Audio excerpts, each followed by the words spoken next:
Bendiciones con todos. Tema 123 de las verdades de la palabra de Dios. Seguimos en el libro de Génesis. Hoy vamos a hablar del nacimiento de Jacob y Esaú. Es una tremenda historia también, ¿no es cierto? Nacimiento, ya está casado Isaac con Rebeca y tienen sus hijos. Y vamos a ver esta historia, lo que sucede. ¿Cuál es el hijo que se va a escoger también? ¿Cuál es el hijo que lleva la línea hasta formar Israel? Entonces, muy interesante, ¿no? Acuérdense que ya no se va a hablar más de los otros hijos de Abraham, ahora de la descendencia de Isaac. Y vamos a leer para esto Génesis capítulo 25, versículo del 18 al 34. Estos son los descendientes de Isaac, hijo de Abraham. Abraham engendró a Isaac, y era Isaac de 40 años cuando tomó por mujer a Rebeca, hija de Betuel arameo de Padán Aram, hermana de Labán arameo. Y oró Isaac a Jehová por su mujer, que era estéril, y lo aceptó Jehová, y concibió Rebeca su mujer. Y los hijos luchaban dentro de ella. Y dijo: si es así, ¿para qué vivo yo? Y fue a consultar a Jehová, y Jehová le respondió. Dios le dice: 2 naciones hay en tu seno. Qué cosa, ¿no? Y 2 pueblos serán divididos desde tus entrañas. Y un pueblo será más fuerte que el otro. Y el mayor servirá al menor. Ojo, el mayor. Cuando se cumplieron sus días para dar a luz, he aquí había gemelos en su vientre. Y salió el primero rubio, y era todo velludo como una pelliza, y llamaron su nombre Esaú. Después salió su hermano, trabada su mano al calcañar de Esaú, agarrado de su hermano, y fue llamado su nombre Jacob. Y era Isaac de edad de 60 años cuando ella los dio a luz, a los 60 años. Esaú vende su primogenitura. ¿Quién es el primero? Esaú. Y él lleva la mayor parte de la herencia, aparentemente. Pero escucha esta historia. Y crecieron los niños, y Esaú fue diestro en la casa, hombre de campo, pero Jacob era varón quieto, que habitaba en tiendas. Y amó Isaac a Esaú, porque comía de su casa, mas Rebeca amaba a Jacob. Padres divididos. Y guisó Jacob un potaje, y volvió Esaú del campo, escuche, cansado, y dijo a Jacob: te ruego que me des a comer de ese guiso rojo, pues estoy muy cansado. Por tanto fue llamado su nombre Edom. Y Jacob respondió: véndeme en este tu día tu primogenitura, véndemela. Entonces dijo Esaú: he aquí yo me voy a morir. ¿Para qué, pues, me servirá la primogenitura? ¿Para qué? Y dijo Jacob: júramelo en este día. Y él le juró, y vendió a Jacob su primogenitura. Grave error. Pero venía todo esto en manos de Dios, por si acaso. Entonces Jacob dio a Esaú pan y del guiso de las lentejas, y él comió y bebió, y se levantó y se fue. Así menospreció Esaú la primogenitura. La menospreció, dice. Abraham murió a los 175 años, 100 años después que haber recibido su llamado. Dice Génesis 25 del 7 al 10.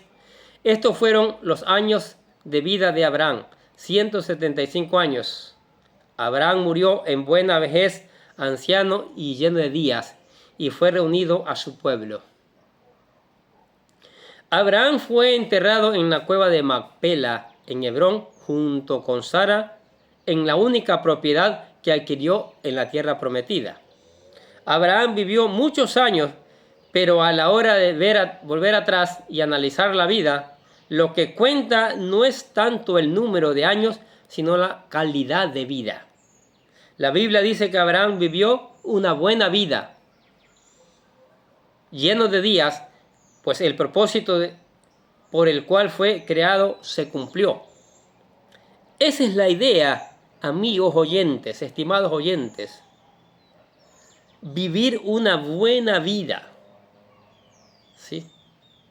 El Señor Jesucristo dice, yo he venido para que tengan una vida, pero una vida en abundancia, y mañana la vida eterna. Pero en muchas personas no se ve esto, ¿sí? No se ve. ¿Por qué? ¿Qué hizo Abraham? Miremos, estudiemos la biografía, la vida de Abraham. Abraham se entregó al Señor por completo, porque el Señor es el que nos dio la vida y es el que tiene lo mejor para nuestras vidas. Entonces, si nos entregamos por completo al Señor, Él va a guiar nuestras vidas. Él va, aún en la vejez, va a estar allí dándonos fuerza, gozo, alegría, todo lo que necesitamos para tener una buena vejez, ¿sí? Para irnos tranquilos de este mundo. Entonces, en la vida de Abraham se cumple esto porque es un hombre obediente a la palabra de Dios. Si usted quiere que se cumpla esto en su vida, busque al Señor con todo su corazón y conviértase en un hombre de fe, en una mujer de fe, en una mujer de fe. Ahora, Isaac iba a hacer el llamado y la obra iniciada por Abraham. Así como Dios bendijo a Abraham, también lo hizo con su hijo Isaac, el hijo de la promesa. Tenía que seguir apoyando, seguir esa línea. ¿Qué dice Génesis 25:11? Después de la muerte de Abraham, Dios bendijo a su hijo Isaac. Imagínense. Y habitó junto a Beer-lahai-roi. Con Dios no falta nada, no hace falta nada. Con Dios hay de todo. Cuando se lo busca a Dios, hay bendición. Las bendiciones que vienen de Dios es lo mejor que le puede ocurrir a un ser humano. Es lo mejor que puede tener, es lo mejor que puede recibir. Veamos a continuación la genealogía de Isaac. Versículos 19 y 20 del capítulo 25. Estas son las genealogías de Isaac, hijo de Abraham. Abraham fue el padre de Isaac. Tenía Isaac 40 años cuando tomó por mujer a Rebeca, hija de Betuel, el arameo de Padán Aram, hermana de Labán el arameo. La historia de Isaac. Abraham había buscado mujer para su hijo para asegurarse de que la simiente prometida siguiera y se cumpliera con el plan de Dios. Ya hablamos de un tema de eso, ¿no? Padre que ama busca esposa para su hijo. Curiosamente, la historia se repitió, ya que la mujer de Isaac también era estéril. Mire, así como Sara también era estéril, pero estos hombres son hombres de oración. Isaac es un hombre de oración, ora por su esposa y Dios abre la matriz. Dice el versículo 21, Isaac oró al Señor en favor de su mujer, porque ella era estéril, y el Señor la escuchó, y Rebeca, su mujer, concibió. La traducción dice que Isaac oró, pero es más que una simple oración. Escuche bien. En hebreo se usa la palabra atar, que significa suplicar, implorar, implica insistencia y repetición. Si era estéril su mujer, ¿cómo se iba a continuar la línea de la descendencia, de la promesa? ¿Cómo? Dios tenía que abrir la matriz. Y este también se está convirtiendo en un hombre de fe, Isaac, y está orando, está suplicándole, está rogándole al Señor. En varias instancias en la Biblia, la palabra de Dios, Dios detiene los embarazos. Es una forma de decirles a los padres que el bebé que viene tiene un propósito especial. Esto es importante. Así sucedió con Isaac, con Jacob, con José, con Sansón, con Samuel, con Juan el Bautista. Todos son los casos que sus madres eran estériles. Pero el Dios, el que lo puede todo, resolvió ese asunto porque hombres, esposos, oraron por sus esposas. Ahora, problemas en el embarazo. Cuando finalmente Rebeca quedó embarazada, se vio otra complicación en el embarazo. Versículo 22 dice, los hijos luchaban dentro de ella. Luchaban, esto aquí, luchaban. Si esto es así, ¿para qué vivo yo? y fue a consultarle al Señor. En hebreo la descripción de lo que sentía Rebeca es más fuerte. La palabra hebrea que se usa es raksak, que literalmente significa hacer pedazos, también oprimir, aplastar, romper, lastimar, desanimar. Era una lucha en su interior. Lo que debía ser una bendición estaba siendo una tortura para ella, al punto de querer morir. Ella quería morir. Pero en medio de esa dificultad, ella hizo lo que se debe hacer: preguntar a Dios. En las dificultades, uno tiene que ir a Dios, a preguntar a Dios, porque Él es el único que nos puede ayudar a resolver cualquiera la situación que sea. Cuando se presentan problemas o dificultades en la vida, en lugar de deprimirnos o quejarnos o lamentarnos, debemos tratar de averiguar qué nos quiere enseñar Dios a través de esa situación. Por eso debemos ir a Él, a nadie más. ¿Cuál era el mensaje que Dios le quería transmitir? El Señor le dijo: 2 naciones hay en tu seno, 2 naciones, y 2 pueblos se dividirán desde tus entrañas. Un pueblo será más fuerte que el otro, y el mayor servirá al menor. Ojo con esto. ¿Cuál es el mayor? Esaú. ¿Cuál es el menor? Jacob. La primera noticia fue que tendría gemelos. Pero el principal mensaje era que el mayor serviría al menor. Esto iba en contra de las costumbres en la que el primogénito era quien recibía la autoridad dentro de la familia. Y ahora, ¿cómo se va a resolver esto? Nacimiento. Viene el tiempo del nacimiento, el parto. En su momento nacieron mellizos, tal como lo había anunciado el Señor. Dice: cuando se cumplieron los días de dar a luz, había mellizos en su seno. El primero salió rojizo y todo cubierto de vello, y lo llamó Esaú. Y después salió su hermano, escuche, con su mano asida al talón de Esaú, y lo llamaron Jacob.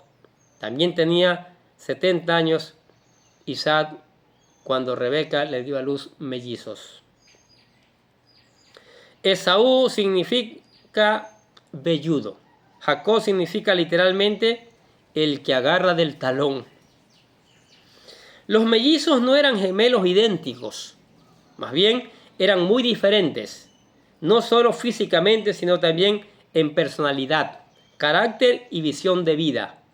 A Esaú le gustaba el campo, mientras que Jacob prefería quedarse en casa con su madre. Uno era el favorito de Isaac, el otro era el favorito de Rebeca. ¿Sí? Pero la diferencia más trascendental entre estos hermanos gemelos era la diferencia espiritual, lo importante. Esaú era un hombre carnal, interesado en la vida terrenal. Por el contrario, Jacob era un hombre espiritual. En hebreo dice que era completo, íntegro, puro y perfecto. Ahí hay la diferencia. Entonces, aquí hay la carne versus el espíritu, como dice Gálatas capítulo 5, ¿no? La lucha entre Jacob y Esaú, que comenzó en el vientre materno, seguirá durante toda su vida.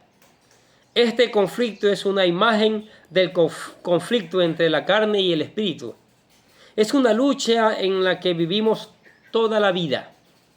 Esaú representa la carnalidad y Jacob representa la espiritualidad. La carne parecería llevar la ventaja, pero el orden divino es que el espíritu esté por encima de la carne. Una persona espiritual sacrifica el placer inmediato por un beneficio mayor a largo plazo, como lo dice Romanos capítulo 8, Gálatas capítulo 5 y Mateo capítulo 26. Son capítulos que queremos que usted los lea en casa. La importancia de la primogenitura. Veamos eso. La diferencia entre Jacob y Esaú se hace manifiesta en sus intereses por la primogenitura.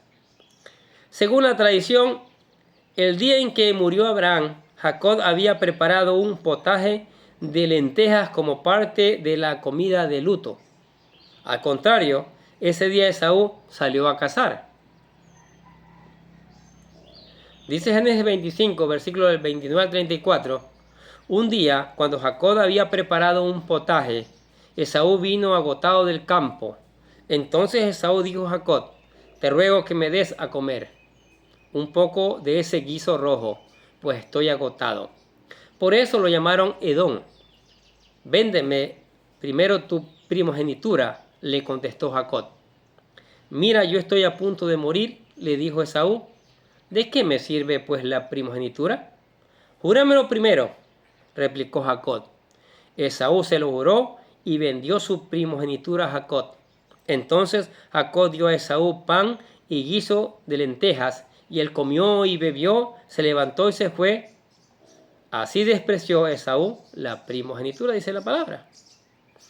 Esaú estaba más preocupado por satisfacer sus deseos temporales que por la herencia familiar. Él se dejó llevar por la carne y despreció los valores espirituales, como hacen muchos cristianos hoy. Prefieren la carne, satisfacer la carne, desprecian lo espiritual que es eterno. Al contrario, Jacob anhelaba la primogenitura y aprovechó el momento para comprar el derecho de primogénito que eventualmente le sería dado a Esaú por haber nacido primero, a pesar de que Dios había revelado a Rebeca desde el vientre que el menor sería el primogénito. ¿Qué implica ser primogénito en la cultura bíblica? El primero recibía el nombre del padre, la autoridad sobre los hermanos y la responsabilidad por ellos, doble porción de la herencia. Esaú despreció la primogenitura no por considerarla importante. Él vivía para el momento y no consideraba importante el futuro, ni mucho menos la vida eterna. Todo lo que le interesaba era la satisfacción inmediata. Hebreos mide lo que dice sobre este tema. Capítulo 12, versículos 16 al 17. Esaú vendió su primogenitura por una comida, porque sabéis que aún después, cuando quiso heredar la bendición, fue rechazado, pues no halló ocasión para el arrepentimiento, aunque lo buscó con lágrimas. Por el contrario, Jacob sí le interesaba la primogenitura y le molestaba que Esaú no apreciara lo que tenía por nacimiento. Por lo tanto, aprovechó el momento para comprar ese derecho. Y vamos a ver los conflictos que vienen más adelante por esto. Vamos a ver. Pero mire, debemos interesarnos más por las cosas espirituales porque tienen peso eterno. Las cosas espirituales tienen peso eterno. No terminan aquí en esta vida, continúan en la eternidad. Las cosas carnales son temporales, son pasajeras, son de emoción nomás. Son satisfacción de la carne y terminan en el fracaso. Aprendamos de Jacob, que luchó por la primogenitura, por la bendición espiritual. Busquemos al Señor de todo corazón. Busquemos su palabra. Aceptemos a Jesucristo de todo corazón.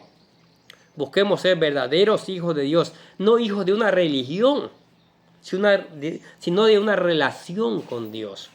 Por eso, en todos los videos que hemos hecho, presentamos lo que se llama la oración de fe, la oración para aceptar a Cristo, para que usted venga a Cristo, pero al Cristo real, no al Cristo que está en un ídolo, al Cristo que murió en la cruz, pero no se quedó en la cruz.